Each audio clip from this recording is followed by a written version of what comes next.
Assalamualaikum warahmatullahi wabarakatuh.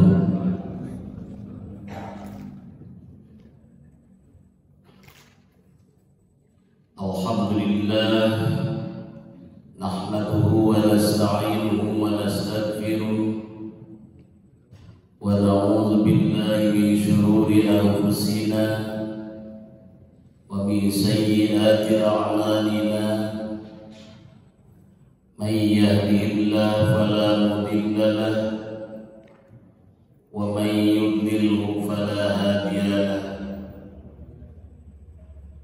Asyhadu an la ilaha illallah wahdahu la syarika lahu wa asyhadu anna Muhammadan abduhu wa rasuluhu alladzi la nabiyya ba'dahu. Allahumma shalli ala sayyidina Muhammad kama la nihayati bi kamalika wa adadi kamalika. Qala Allah ta'ala fil Qur'anil Karim, a'udzu billahi minasy syaithanir rajim. Bismillahirrahmanirrahim. Wa idza sa'alaka 'ibadi 'anni fa inni qarib ujibu da'watad da'i idza da'an. Shadaqallahu aliyul azim. Ibu-ibu, bapak-bapak, para jamaah sholat subuh Masjid Fathul Rumah yang dirahmati Allah. Alhamdulillah, pagi hari ini kita masih diberikan kesehatan dan kesempatan oleh Allah Subhanahu wa Ta'ala, sehingga kita bisa melangkahkan dua kaki kita, mengayunkan kedua tangan kita menuju masjid yang suci dan mulia.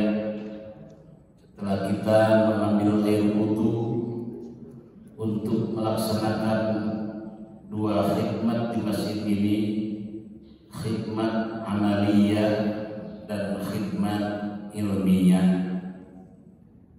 Khidmat amaliyah, dalam keadaan suci kita berada di dalam masjid yang suci dan bersih, masjid yang nyaman. Kita sujud kepada Allah melalui sholat tahiyatul masjid, sholat qabliyah, dilanjutkan dengan sholat subuh berjamaah, aurat dan doa bersama. Khidmat ilmiah, kita melanjutkan aktivitas setelah sholat subuh seperti sekarang ini, yaitu kita menyimak tausiah. Khidmat amaliyah inilah yang disebut dengan i'tikaf. Khidmat ilmiah ini dalam rangka peningkatan kualitas keilmuan kita, karena ilmu inilah yang akan mengantarkan baik atau tidaknya ibadah kita. Barang siapa yang mengerjakan sesuatu bighairi ilmi ya'mal, tanpa didasari dengan ilmu, maka amaluhu mardudatun la tuqbal, amalnya akan ditolak alias tidak akan diterima. Nah, mudah-mudahan dengan senantiasa kita hadir di majelis ilmi ini, kita menjadikan seluruh amal ibadah kita disertai, dibersamai dengan keilmuan, yang pada ujungnya seluruh amal ibadah kita diterima oleh Allah Subhanahu wa Ta'ala. Ibu dan bapak, para jamaah sholat subuh yang dirahmati oleh Allah, yang kedua, kita masih diberikan kesempatan oleh Allah. Tidak semua orang memiliki nasib seperti kita hari ini. Sungguh luar luar biasa kita mengakhiri malam, mengawali hari dengan berada di masjid, bisa silaturahmi dengan para tetangga, para jamaah. Betapa banyak saudara-saudara kita yang pagi ini, subuh ini tidak memiliki nasib seperti kita. Jangankan untuk masuk ke dalam masjid bergabung seperti kita, mengikuti sholat berjamaah, dilanjutkan dengan menyimak tausiah, untuk makan saja, untuk minum saja. Saudara kita yang di luar sana yang tidak memiliki kesempatan, mereka memerlukan bantuan orang lain, berbaring di rumah sakit, menjerit karena penyakit yang sedang dialaminya. Oleh karena itu, adanya kita di dalam masjid ini adalah sebagai bentuk dan wujud rasa syukur kita atas kenikmatan dan kesempatan yang dianugerahkan oleh Allah Subhanahu wa Ta'ala kepada kita semua. Ibu dan Bapak, ada sebuah kewajiban selain melaksanakan sholat, selain melaksanakan zakat, selain melaksanakan puasa di bulan Ramadan yang wajib, selain diwajibkan melaksanakan ibadah haji bagi orang-orang yang mampu, ada sebuah kewajiban dan sekian banyak kewajiban yang diwajibkan oleh Allah kepada kita semua, yaitu berdoa. Berdoa ini dianjurkan, diwajibkan oleh Allah Subhanahu wa Ta'ala. Kata Allah, ud'uni astajib lakum. Berdoalah kalian semuanya kepadaku, maka aku akan mengabulkannya. Di dalam surah Ghafir juga demikian. Wa qala rabbukum ud'uni astajib lakum. Tuhanmu telah berfirman, ud'uni, berdoalah kepadaku, astajib lakum, maka aku akan mengabulkan permohonanmu. Dan barang siapa yang yastakbiruna an ibadati, berperilaku sombong, tidak mau beribadah kepadaku, kata Allah, sayadkhuluna jahannama dakhirin, maka orang yang sombong, orang yang tidak mau meminta bermunajat, memohon berdoa kepadaku, mereka itu akan dimasukkan ke dalam neraka dalam keadaan dihina. Ini ancaman dari Allah. Dari ayat ini kita bisa mengambil sebuah pesan. Yang pertama, bahwa doa itu adalah sebuah kewajiban selain kebutuhan. Doa itu adalah sebuah kewajiban. Hal ini disyaratkan bahwa dalam ayat tersebut itu diawali Allah berfirman itu ada kata ud'uni, berdoa. Oleh karena itu doa itu disampaikan kepada Allah bukan karena kita menginginkan sesuatu, ingin terpenuhi seluruh kebutuhan dan hajat kita, tapi doa memiliki fungsi sebagai ibadah. Oleh karena itu, karena doa memiliki fungsi sebagai ibadah, dan tadi ibadah yang akan diterima itu adalah ibadah yang dengan ilmunya, maka berdoa pun juga harus dengan ilmunya, bukan asal meminta, bukan asal memohon. Itu yang pertama. Jadi doa sebagai sebuah kewajiban. Diijabah atau tidak diijabahnya doa kita, permohonan kita, munajat kita, itu bukan masalah kita, tapi itu adalah hak Allah Subhanahu wa Ta'ala. Oleh karena itu, di dalam Islam itu tidak ada satupun kegiatan yang tidak ada doanya. Ya kan? Hampir semua kegiatan ada doanya. Ya. Dari mulai mau tidur sampai tidur kembali. Dari mulai bangun tidur, maksud saya, sampai tidur kembali, seluruh aktivitas itu ada doanya. Dan hebatnya di dalam Islam itu doanya bukan hanya di awal, di akhir juga ada doanya. Ibu-ibu, bapak-bapak, malam kita mau tidur apa yang dibaca doanya? Bismikallahumma ahya wa bismika amut. Doa itu yang pertama diterima dari orang tua kita dulu itu ketika mengajar kepada kita. Mau tidur, bangun tidur ada doanya enggak? Ada. Sekalipun kita jarang membaca doanya itu. Ya, karena biasanya sekarang bangun tidur yang pertama dilakukan apa, ibu-ibu dan bapak-bapak? Buka WA. Apa doanya? Alhamdulillahilladzi ahyana ba'dama amatana wa ilaihin nusyur. Setelah itu kita bangun, masuk ke WC, masuk ke toilet, masuk ke kamar mandi, ada doanya enggak? Ada. Apa? Allahumma inni a'udzubika minal khubsi wal khaba'is. Ya Allah, aku berlindung kepadamu dari kejahatan-kejahatan setan. Itu kalau dikupas isinya itu, kenapa ini a'udzubika kalimatnya, tidak a'udzubillah? Berarti itu lebih lanjut lagi lah. Sekarang pengantarnya ada. Keluar dari toilet, keluar dari WC, keluar dari kamar mandi, ada doanya enggak? Ada. Apa? Alhamdulillahilladzi adhaba anil adha wa afiyah. Lalu kita ada wastafel, di depannya ada cermin, ada doa bercermin. Ada. Setelah itu sarapan sudah terhidang di meja makan, lalu kita sarapan. Untuk makan apapun jenisnya, mau sarapan, mau makan siang, mau dinner, apapun yang akan kita makan, apa doanya?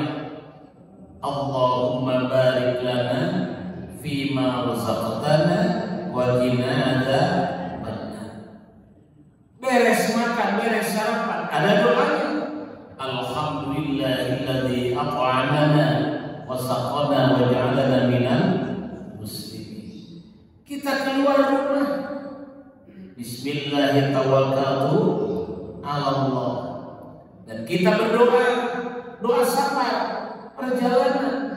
Doa safar ini bukan hanya dibaca ketika mau haji dan umroh saja, karena doa itu kapan setiap mau perjalanan kita dari sini mau berjalan ke Cibiru, sekalipun cuma 4 kilo, misalkan 3 kilo, baca doa safar itu. Allahumma inna nas'aluka fi safarina hadzal birra wat taqwa wa minal amali ma tarda. Allahumma hawwin alaina safarana hadza wa qi 'anna urda. Allahumma anta shahibu fis safar wal khalifatu fil ahli. Allahumma inni a'udzubika min wa'tha'is safari wa ka'abatil matari wa su'il munqalabi fil mali wal ahli bi rahmatika ya arhamar rahimin.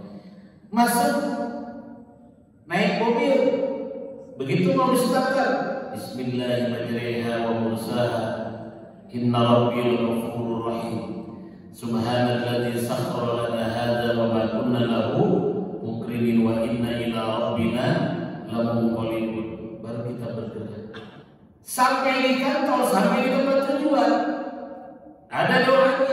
Kita mau memulai kerja, ada doanya. Jadi dalam Islam itu tidak ada satu kegiatan yang tidak ada di dalamnya ada doa, baik di awal maupun di akhir. Kenapa itu tidak menjadi rukun Islam? Doa itu, ya karena dalam seluruh rukun Islam itu ada doanya. Sholat kita berdoa di dalamnya. Banyak kan doa di dalam sholat, termasuk di dalam surah Fatihah ada doa ihdinas siratal mustaqim. Ya Allah, tunjukkanlah kepada jalan yang lurus. Berapa kali kita membaca itu dalam sholat? Tadi saja 2 rakaat subuh kita membacanya 2 kali wajib. 2 kali kita memohon untuk ditunjuki jalan yang lurus. Ada doa yang untuk dibagi di dalam sholat itu. Ketika kita duduk di antara 2 sujud, apa itu doanya? Rabbi firli warhamni wajburni warfa'ni warzuqni wahdini wa'afini wa'afani. Berapa itu yang diminta dalam duduk di antara 2 sujud? Duduknya sebentar, doanya 8. Rabbi firli warhamni wajburni warfa'ni warzuqni wahdini wa'afini wa'afani. 8 gitu. Zakat juga kita doanya. Puasa juga ada doanya. Demikian juga haji, sekalipun dalam haji dan umrah tidak ada doa yang wajib. Tapi hampir seluruh pergerakannya itu ada doa. Luar biasa pada Islam itu. Ini menandakan bahwa doa itu adalah sebuah kewajiban. Karena Allah memerintahkannya seperti itu. Ud'uuni, berdoa. Lalu yang kedua, doa itu adalah sebagai media untuk menyampaikan kebutuhan kita, hajat kita kepada Allah. Nah, kita itu definisinya itu, fungsinya itu, doa itu nomor 2 dan nomor 1 kan. Jadi kita berdoa itu merasa bukan kewajiban, tapi ini merasa betul-betul kalau ingin menyampaikan sesuatu, punya keinginan, punya hajat, punya kebutuhan, baru dibacakan doa itu. Ya. Nomor 1 itu doa sebagai kewajiban. Diijabah atau tidak diijabah, doa itu bukan masalah kita. Yang penting kita melaksanakan kewajiban. Sama seperti sholat. Sholat kita itu mau diterima ataupun tidak itu bukan hak kita. Tapi kita berupaya, berusaha agar mampu melaksanakan sholat, mampu melaksanakan doa. Bukan bisa tapi mampu. Kalau bisa dengan mampu itu beda. Sanggup dengan mampu itu beda. Kalau mampu itu mampu menjalankan dengan baik, dengan tamat, dengan selesai segala sesuatunya. Dalam doa, dalam sholat juga demikian. Nah, maka yang kedua, doa itu adalah sebagai media, sarana untuk menyampaikan hajat kita kepada Allah. Kenapa? Karena kita ini adalah hamba yang rendah di mata Allah. Karena kita adalah ciptaan Allah. Allah Khaliq, kita makhluk. Maka definisi doa itu adalah apa? Tolabus syai' minal adna ilal a'la. Itu definisi doa. Doa itu tolabus syai' minal adna ilal a'la. Permohonan sesuatu dari yang sangat rendah minal adna ilal a'la kepada Maha yang tinggi, yang Maha tinggi. Siapa? Allah Subhanahu wa ta'ala. Sebagai bentuk dan media kita untuk memohon kepada Allah. Kepada siapa lagi kalau kita berdoa selain itu harus kepada Allah. Ya, kita itu sering menganggap, ibu dan bapak, doa itu adalah sebagai jurus alternatif. Padahal dalam Islam itu jurus utama doa itu. Makanya tadi dikatakan tidak ada satupun kegiatan yang tidak ada doanya, baik di awal maupun di akhir. Doa itu bukan jurus alternatif. Kita kan sering memposisikan doa itu sebagai jurus alternatif. Kemarin ada anak-anak banyak yang testing untuk menjadi ASN.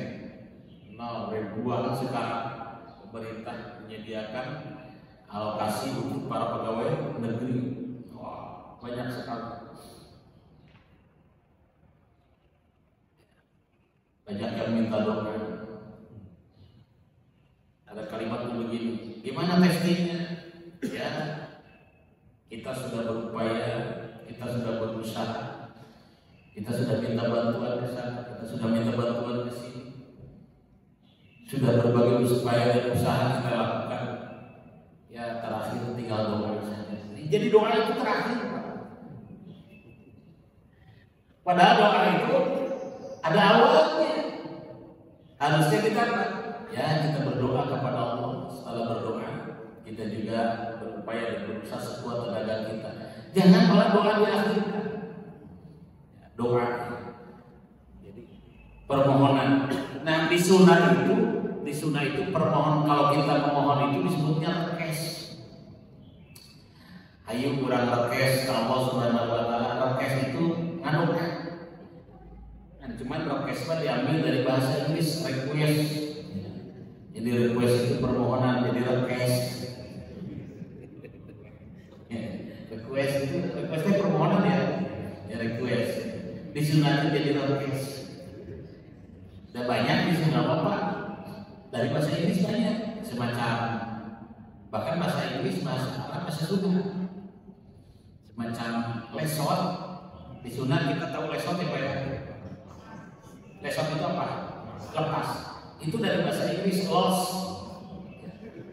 Dari lost bahasa Inggris, lesot bahasa Sunda.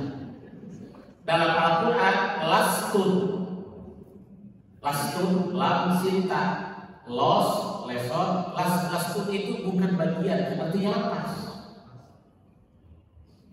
Lasta alaihi bimusaytirin. Kita sering mendengar kalimat ilahi lastu lil firdausi ahla. Ya Tuhanku, lastu lil firdaus, surga itu bukan bagian lastu lesot.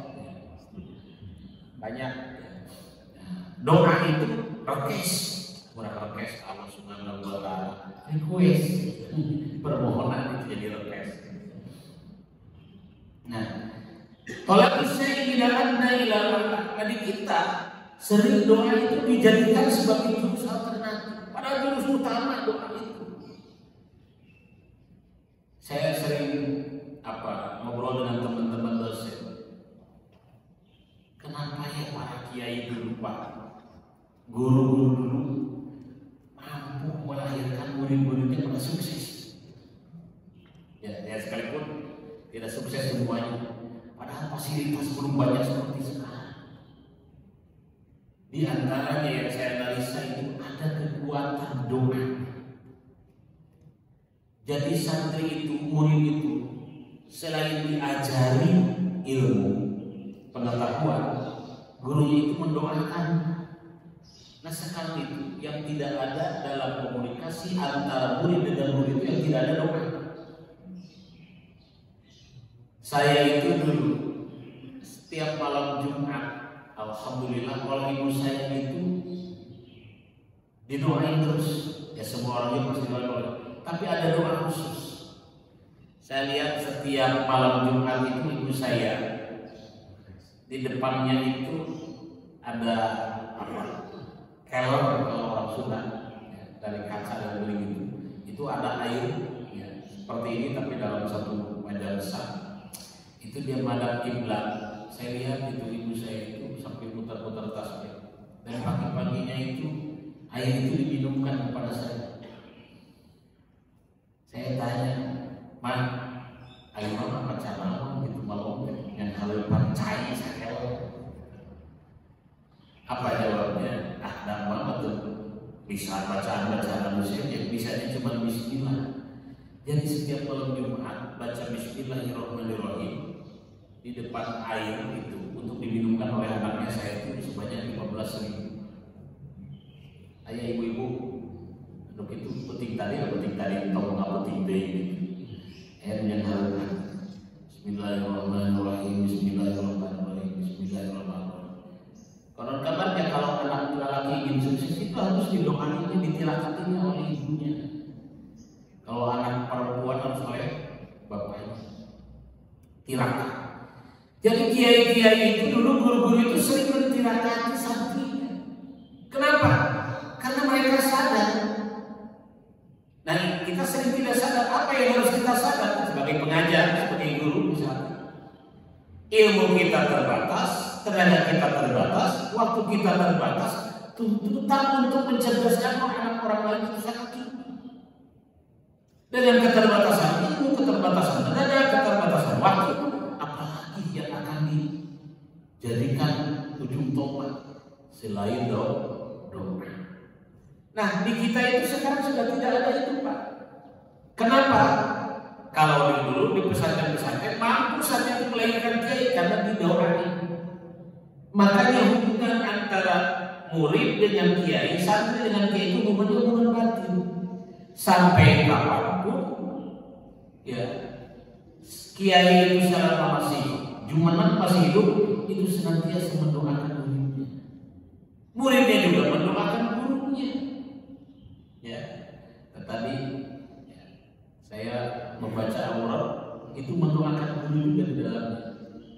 Astagfirullahaladzim li wa li walidayya, mohon istighfar untuk sendiri kita, untuk orang tua, wali ashabi, untuk orang-orang yang baik, orang-orang yang memenuhi kewajiban dan haknya, wali masyayikhina, dan para guru. Itu disebut guru itu. Wali ashabi hukuki wajibati alayya wali masyayikhina. Kita mendoakan dan kita juga mendoakan guru.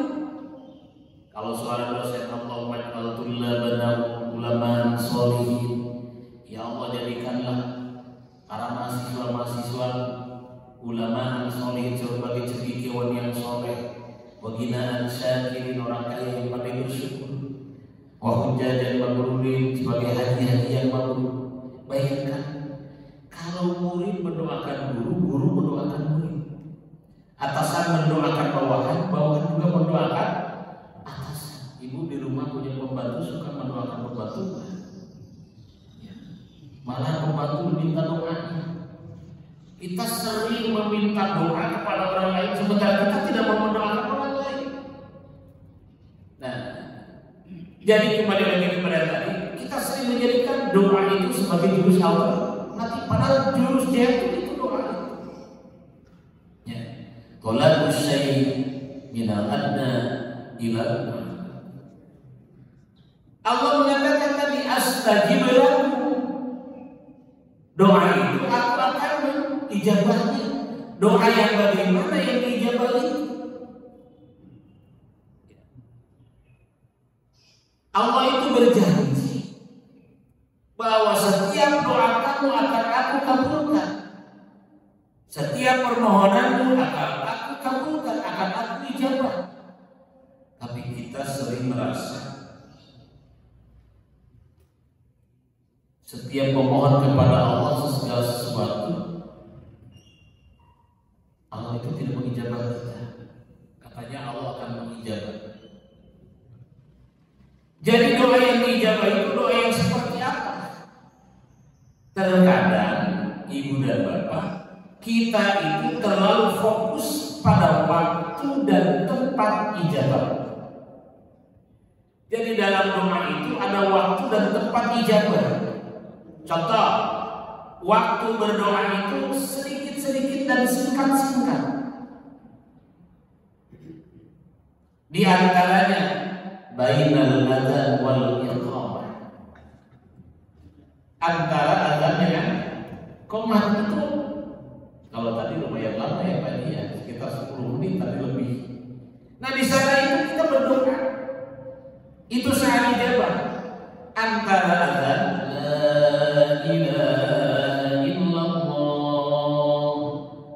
sampai kepada qomat,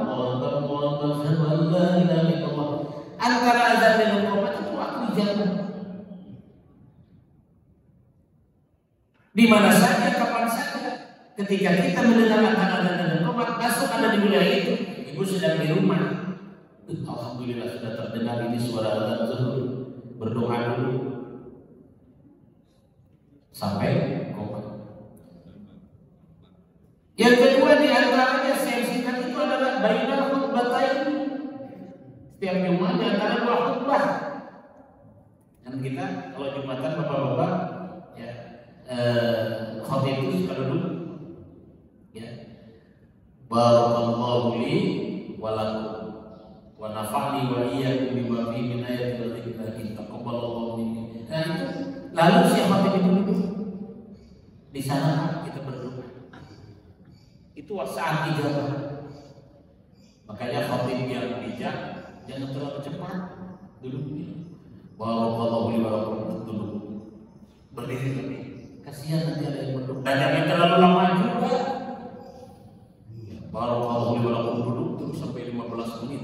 nanti jamaah curiga. Ini khotib kemana? Jangan-jangan pingsan gitu, jangan-jangan ngantuk.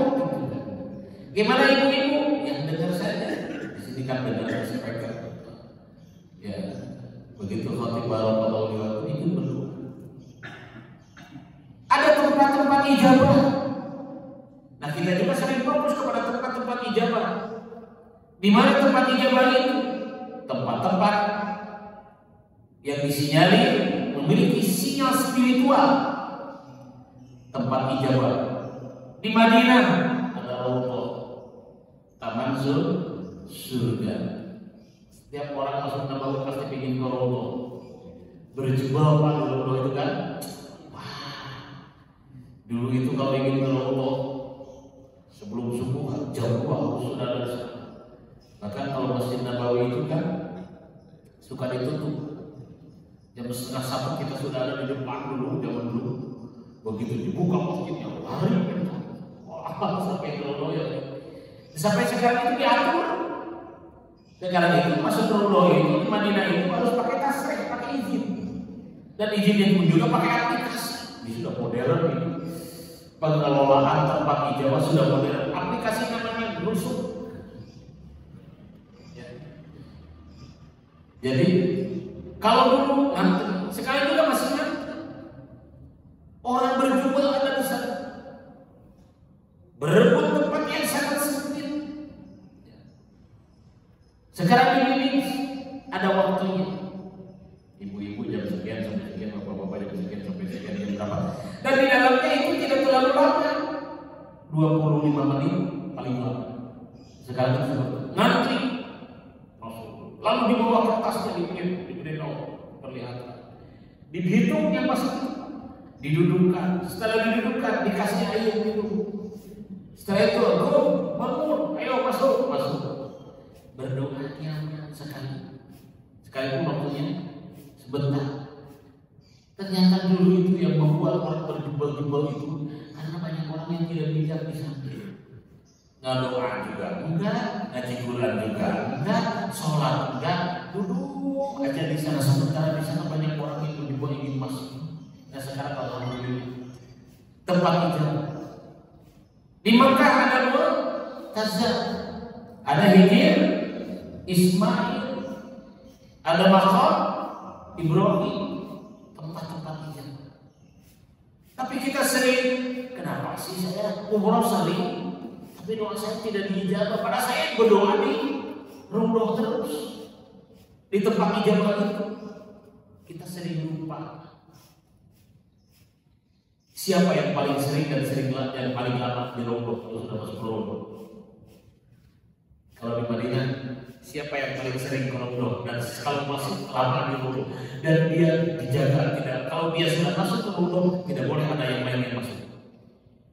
Tukang cleaning service, ya, tukang sesapu, tukang apa? Nyedot karpet, vacuum cleaner itu paling sering dan dia nyaman di sana itu karena dia bekerja.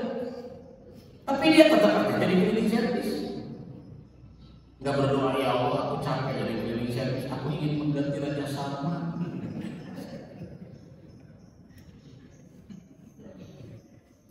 Yang paling sering, yang paling lama di Raudhah itu siapa yang cleaning service?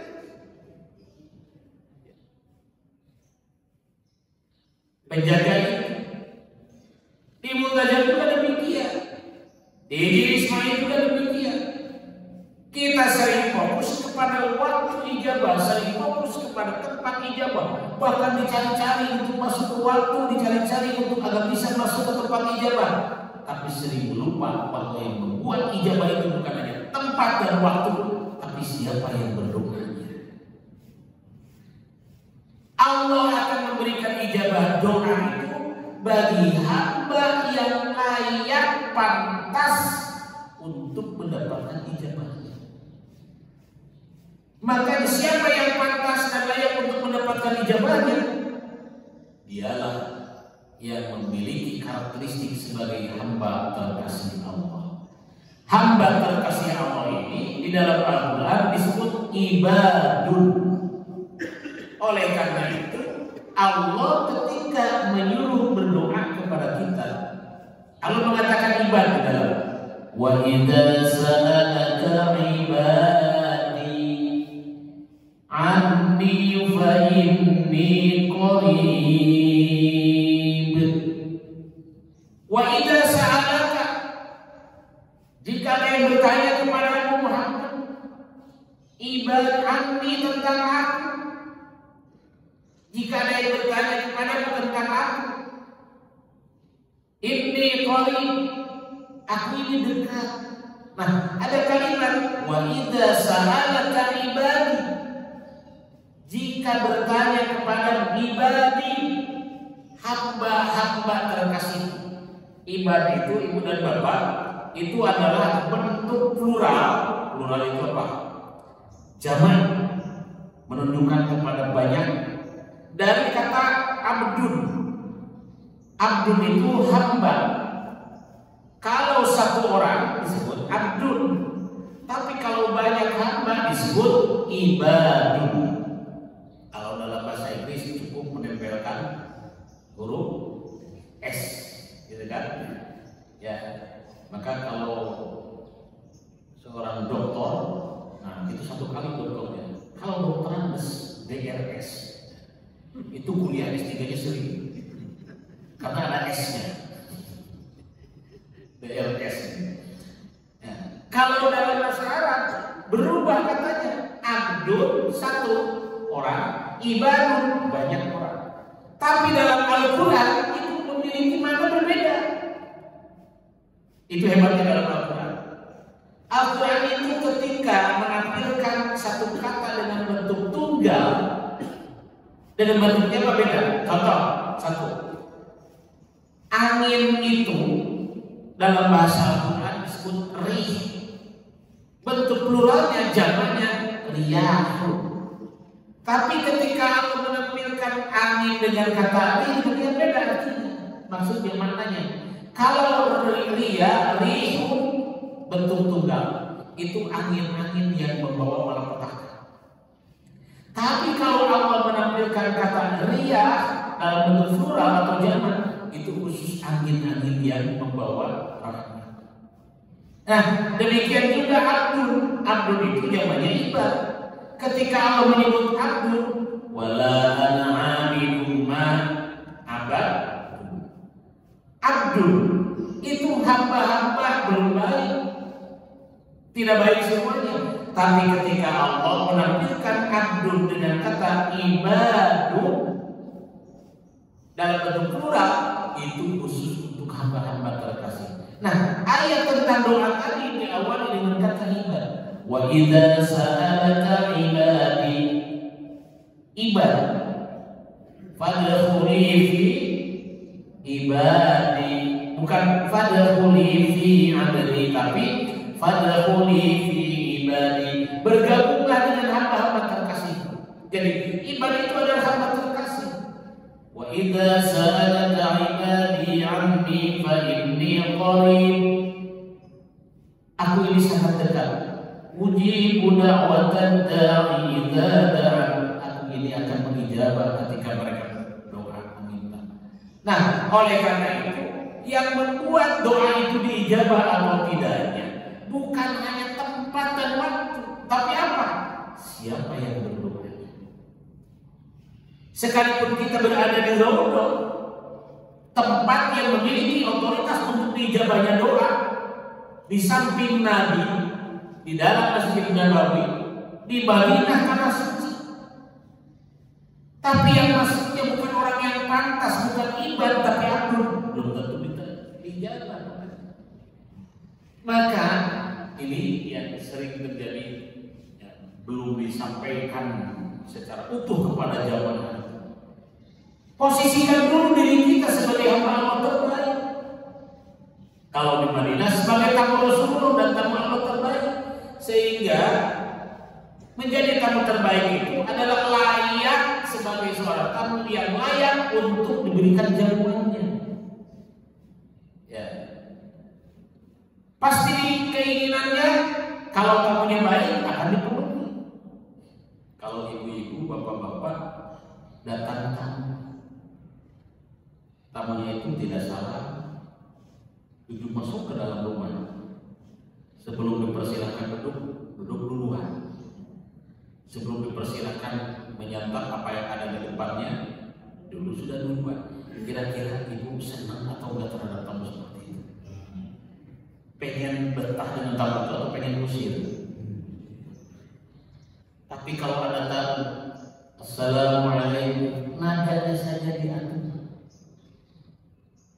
Belum ada yang jawab 3 assalamualaikum, assalamualaikum, nadanya sudah dirubah. 3 kali tidak ada yang menjawab, dia pulang lagi. Etika. Kalau sudah ada yang menjawab assalamualaikum, kalau bertamu kan cukup sampai di sana salamnya biasanya ya, nggak tuntas. Biasanya saya belum menemukan ada tamu yang datang ke rumah saya, assalamualaikum warahmatullahi wabarakatuh. Biasanya assalamualaikum, cuma gitu ya. Dijawab, sudah dijawab, dia tidak berani masuk sebelum dipersilahkan. Oh silahkan masuk.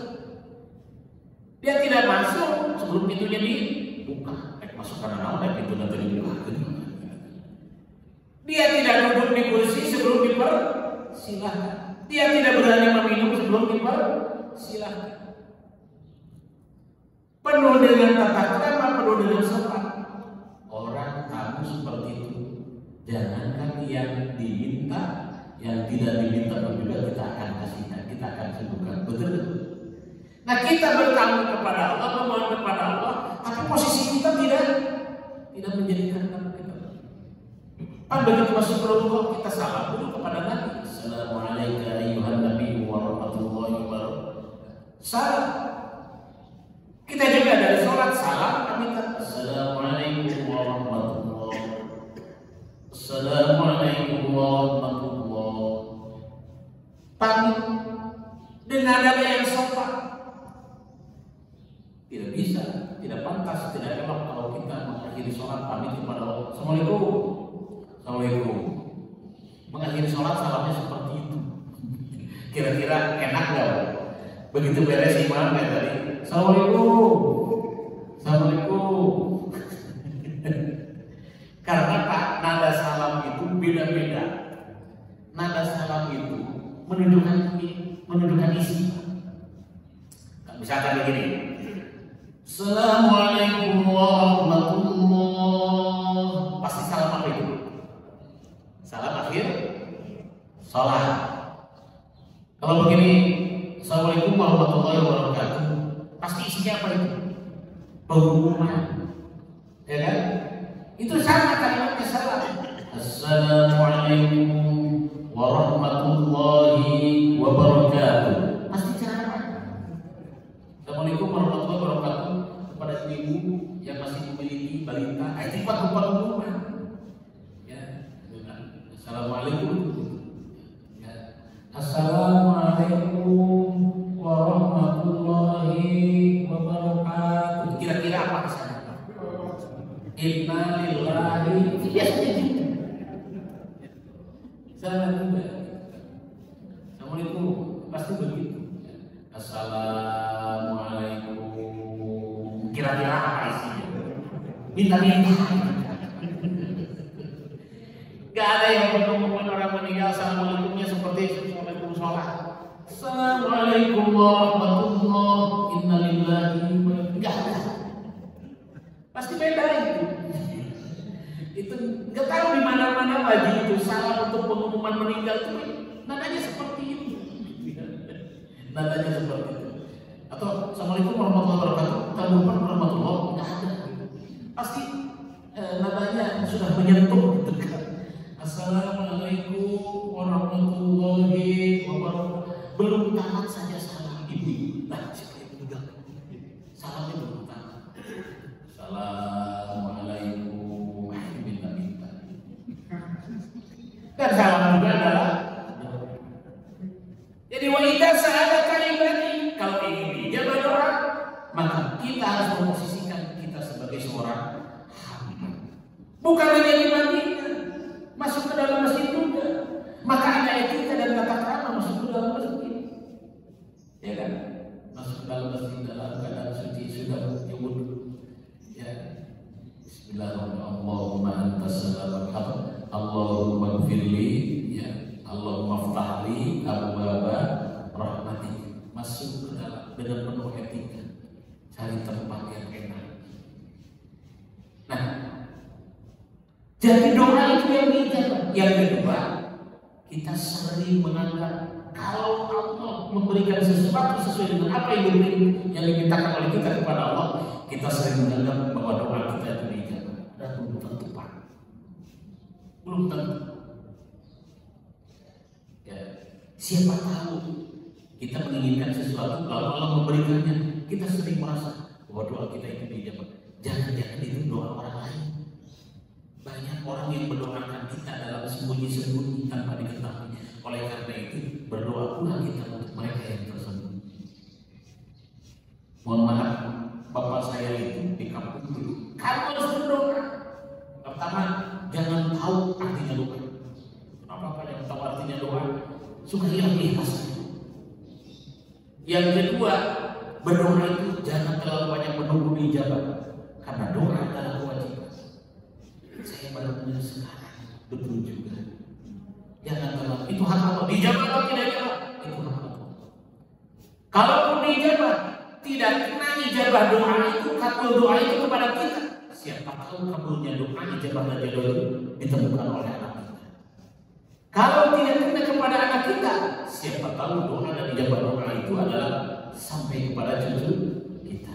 Maka oleh karena itu berdoa dan berdoa bukan untuk kita. Siapa tahu ijabahnya itu sampai kepada cucu kita. Nah, kalau hari ini kita tidak berdoa, akan seperti apa anak kita nanti? Kalau hari ini kita tidak berdoa, akan seperti apakah cucu-cucu kita nanti? Jangan doa itu untuk sendiri, itu untuk kebutuhan sendiri terus. Kita juga punya banyak kandungan. Nah, ini sebagai sebuah pengantar terkait dengan doa. Belum tuntas ya tentang doa ini. Nanti ada macam-macam doanya, bagaimana redaksinya, kalimatnya dan lain sebagainya. Mudah-mudahan setiap huruf yang kita ucapkan di dalam doa, setiap kalimat yang kita rangkai di dalam doa, setiap kalimat yang kita tersusun di dalam setiap doa dipanjatkan kepada Allah, mudah-mudahan seluruh doa kita dijabah oleh Allah Subhanahu wa Ta'ala. Kita senantiasa tetap berada dalam ijabahnya doa, dalam ijabahnya Allah terhadap doa-doa kita semua. Demikianlah ibu-ibu, bapak-bapak, para jemaah kajian subuh kita ini terkait dengan doa, dan mudah-mudahan kita memohon kepada Allah agar kita semuanya ditetapkan dalam sehat, ditetapkan dengan penuh dengan berkah untuk terus menyebarkan manfaat di kehidupan kita di tengah-tengah masyarakat. Marilah kita akhiri untuk kajian ini dengan sama-sama memohon kepada Allah Subhanahu wa Ta'ala dengan khusyuk dan tawadhu. Kita munajat kepadanya. Allahumma shalli wa sallim wa barik ala sayyidina wa habibina wa syafi'ina wa karimina wa maulana Muhammad wa sallim wa radiyallahu tabaraka wa ta'ala kulli sahabati rasulillahi ajma'in. Amin ya Allah ya rabbal alamin. Hamdan yuwafi ni'amahu wa yukafi'u mazida. Ya Rabbana lakal hamdu kama yanbaghi li jalali wajhikal karim wa 'azimi sultanik. Innaka antas sami'ud du'a. Allahumma ighfir lana dhunubana wa liwalidayna warhamhuma kama rabbawna shighara. Allahumma la tada' lana fi maqamina hadha dhanban illa ghafartah, wala hamman illa farajtah, wala daynan illa qadaitah, wala maridan illa syafaitah, wala aiban illa satartah. Allahumma ij'al auladana aulada ulama salihin wa ginaan syakirin wa hujjajan maghrurin innaka ala kulli syai'in qadir. Allahumma ansurna fa innaka khairun nasirin. Allahumma ansurna fa innaka khairur raziqin. Allahumma aftah bainana wa baina qawmina bil haqqi wa anta khairul fatihin. Allahumma ya la ilaha illa antal aman al aman. Khallisna minan nar, khallisna minan nar, khallisna minan nar. Allahumma ya aman al khaifin, aminna mimma nakhaf,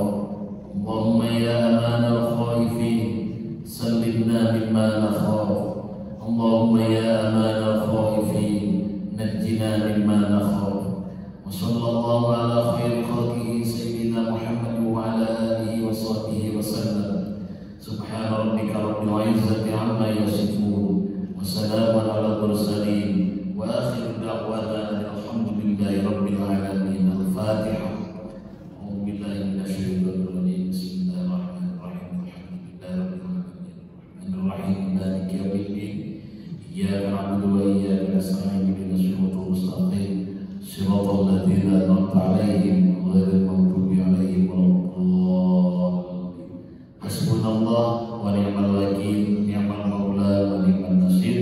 Wassalamualaikum warahmatullahi